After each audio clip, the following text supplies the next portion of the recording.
Welcome everyone once again. In this session we'll going to see question number 1 of exercise 4.3. बच्चों ये जो भी exercise की बात कर रहा हूँ ये न्यू NCERT बुक के हिसाब से, ठीक है। आप लोग ध्यान रखेंगे, ये पुरानी NCERT बुक में एक्सरसाइज 4.4 है, बट यहाँ पर नई के हिसाब से क्या है 4.3 है। एक एक्सरसाइज यहाँ से रिड्यूस कर दी गई, रेशनलाइज सिलेबस है हमारे पास, ठीक है। पहले क्वेश्चन को देखेंगे, फाइंड द रूट्स। मैं फिर से लिख रहा हूँ एक्सरसाइज 4.3, ठीक है, new NCERT book. Find the nature of the roots of the following quadratic equation. Nature of roots मतलब बच्चों क्या, डिस्क्रिमिनेंट डी, जिसको हम लोग किसके इक्वल लिखते हैं, डी होता है हमारा b² - 4ac, ठीक है। अगर ये डी है, जो डी ग्रेटर देन 0 आता है, मतलब इसकी वैल्यू डी से 0 आ गई, तो हमारे पास क्या बनेगा, रियल एंड डिस्टिंक्ट रूट। मैंने आपका इसका जो इंट्रोडक्शन वीडियो बनाया उसमें सब क्लियर समझा रखा है। रियल डिस्टिंक्ट का मतलब होता है 2 और -3 आ गया, 1/2 -1/2 आ गया, ये सब रियल एंड डिस्टिंक्ट रूट, ठीक है। और आपका डी 0 के इक्वल आ जाता है, तो यहाँ पर रियल एंड इक्वल रूट्स कैसे मिलेंगे, रियल एंड इक्वल रूट्स, ठीक है। जैसे 2,2 हो गया, -3/2, -3/2 होगा, ये रियल एंड इक्वल रूट्स हो जाएंगे, ठीक है। और अगर डी लेस देन 0 हो गया आपका डिस्क्रिमिनेंट, ये b² - 4ac की वैल्यू लेस देन 0 हो गई बच्चों अगर, तो हमारे पास सिचुएशन क्या होगी, नो रियल रूट, एक भी रियल रूट नहीं होगा हमारे पास, ये सब इमेजिनरी रूट्स होंगे या कॉम्प्लेक्स नंबर्स होंगे, ठीक है। बात करते हैं क्वेश्चन की, if the real root exist find them, ठीक है। मैंने कंडीशन बता दी आपको, रियल रूट कब एग्जिस्ट करेंगे, अगर b² - 4ac 0 से बड़ा या 0 के बराबर आ जाए। अब हम लोग देखते हैं पहले पार्ट को, ठीक है बच्चों, इससे आपको क्लियर होगा। हमारे पास पहले पार्ट है 2x² - 3x + 5 = 0, ये पहला पार्ट है। हम लोग सब तो लिखेंगे हियर, सबसे पहले लिखेंगे here a = 2, b = -3 and c = 5। देख रहे हो, एक x का कोफिशिएंट होता है, x का कोफिशिएंट b होता है विथ साइन, और c आपका क्या होता है, कांस्टेंट, ठीक है। अब चेक करते हैं d को, ठीक है, d को चेक करते हैं। d कितना होता है आपका, b² - 4ac, ठीक है। चलो बच्चों, b² मतलब कितना हो जाएगा, -3 का square, 4 as it is, a आपका है 2 और b कितना है आपका, सॉरी c कितना है 5, ये हो जाएगा 9, 4 2 = 8, 8 5 = 40। छोटे नंबर में से बड़ा नंबर गया, मतलब कितना आ गया, माइनस, और -31 होगा, 0 से क्या होता है, छोटा आता है। तो d बच्चों क्या आ गया, d लेस देन 0 आ गया, d लेस देन 0 आ गया, तो लिख देंगे directly no real roots exist, ठीक है बच्चों। इस तरीके से फर्स्ट पार्ट को हम लोग कंप्लीट करते हैं। ये बहुत इजी सा क्वेश्चन है बट इंपॉर्टेंट है हमारे लिए। सेकंड पार्ट में देखिए, सेकंड पार्ट में जो हमारे पास क्वाड्रेटिक इक्वेशन लिखी है वो है हमारे पास 3x² - 4√3x + 4 = 0, ठीक है बच्चे, ये कंडीशन है हमारे पास।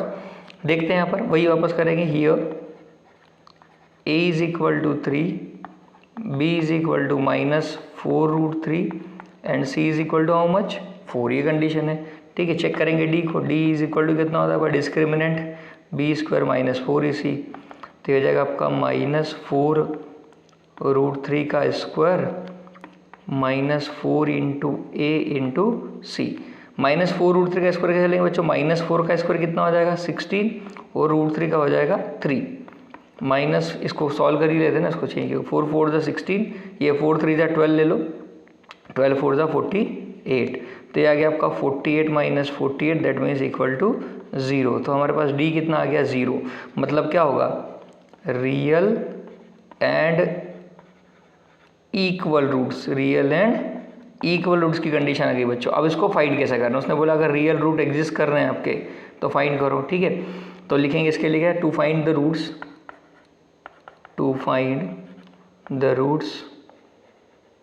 गोइंग टू यूज, किसको यूज करने वाले, क्वाड्रेटिक फॉर्मूले को होता है। क्वाड्रेटिक x = कितना होता है आपका, -b ± b² - 4ac / 2a। ये b² - 4ac क्या बचा, d है, और d कितना है आपका, 0, ठीक है। तो देखो ये माइनस, और b कितना है हमारे पास, b है हमारे पास -4√3, ये रख दिया मैंने -4√3, ठीक है, प्लस माइनस रूट में कितना हो गया, 0, क्योंकि d की वैल्यू कितनी है, ये √3 है बच्चों, ठीक है, और अपॉन 2 × कितना है, 3, ठीक है। तो चलो x = कितना आ गया आपका, -4√3 अपॉन में कितना आ गया, ये 6, ठीक है। तो बच्चों रियल रूट है हमारे पास, कैसे रूट आएंगे, इसको कट कर दो, ये 2 हो गया और ये कितना हो गया आपका 3। तो x की जो फाइनल वैल्यू आ रही है वो 2√3 अपॉन 3 आ रही है और कॉमा एक और बार लिख दो 2√3/3। ठीक है बच्चों, इस तरीके से हमारे पास दो वैल्यूज़ निकल रही है।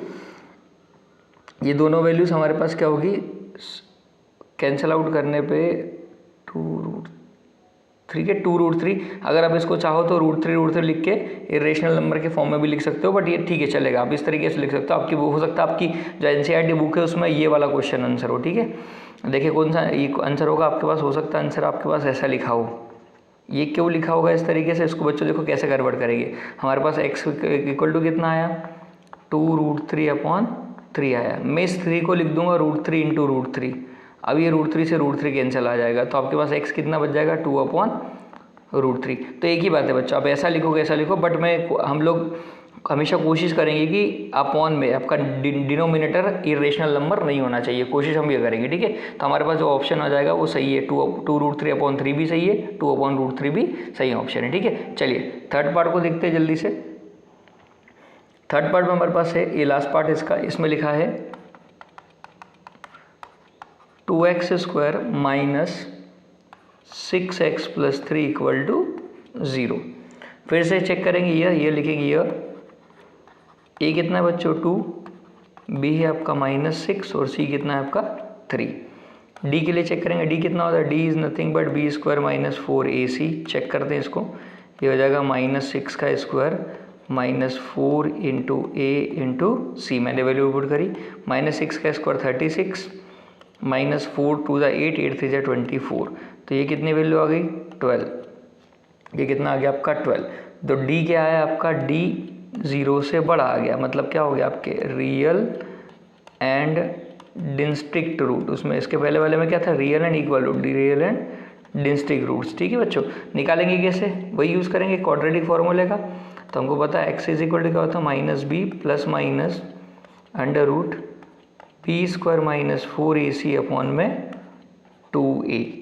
अब बच्चों देखो थोड़ा समझना कोशिश करना है यहाँ पर। ठीक है, b की वैल्यू कितनी है, -6 ये रख दिया मैंने, प्लस रूट के अंदर कितना है 12/2, ये ब्रैकेट कर दो, 2 × a कितना है आपके पास 2। ठीक है, तो यहाँ से x कितना आ रहा है आपका +6 +, इसको ऐसा लिख सकते हो क्या 4 × 3, बिल्कुल लिख सकते हैं 4 × 3 और अपॉन में कितना हो गया 4 हो गया। तो x = 6 + -4 बाहर आया तो 2 बाहर आया, 2√3 अपॉन में कितना हो गया 4 हो गया। बच्चे इस कैलकुलेशन को नेक्स्ट में देखते हैं हम लोग कैसे इसको सॉल्व करना है हम लोगों को। ठीक है, नेक्स्ट पेज पे देखते हैं हमारे पास कितना आ रहा है, x = 6 ± 2√3/4। अब बच्चों जरा देखना यहाँ भी 2 दिख रहा है मुझे, 6 को ऐसा लिख सकते हैं क्या 2 × 3 ± 2√3 अपॉन में कितना हो गया 2 × 2। यहाँ से 2 बाहर निकाल लो, कितना बचेगा 3 ± 2 बाहर गया तो √3 और डिवाइडेड बाय 2 × 2, एक 2 से 2 कैंसिल। एक बार प्लस लेंगे जब तो क्या लेंगे 3/2 और एक बार क्या ले लेंगे माइनस, तो 3 - √3/2। तो हमारे पास ये दोनों रूट्स मिल जाएंगे इस इक्वेशन के। ठीक है, इस तरीके से हमको सिंप्लीफाई करने की पूरी कोशिश करना है जब तक हम लोग इसको सिंप्लीफाई करता है। तो बच्चों ये क्वेश्चन नंबर 1 कंप्लीट होता है। बहुत आसान सा क्वेश्चन था, हम लोगों ने क्वाड्रेटिक फार्मूला को यूज़ कैसा करना है वो भी सीखा। तो दोनों तरीके से हम लोग, आप चाहो तो इन इक्वेशंस को आप चाहो तो स्प्लिटिंग मिडिल टर्म से भी सॉल्व कर सकते हो। ठीक है बच्चों, सो होपफुली वीडियो समझ में आया होगा आप लोगों को। सभी लोग चैनल को शेयर करें, लाइक करें, सब्सक्राइब करें। Thank you everyone.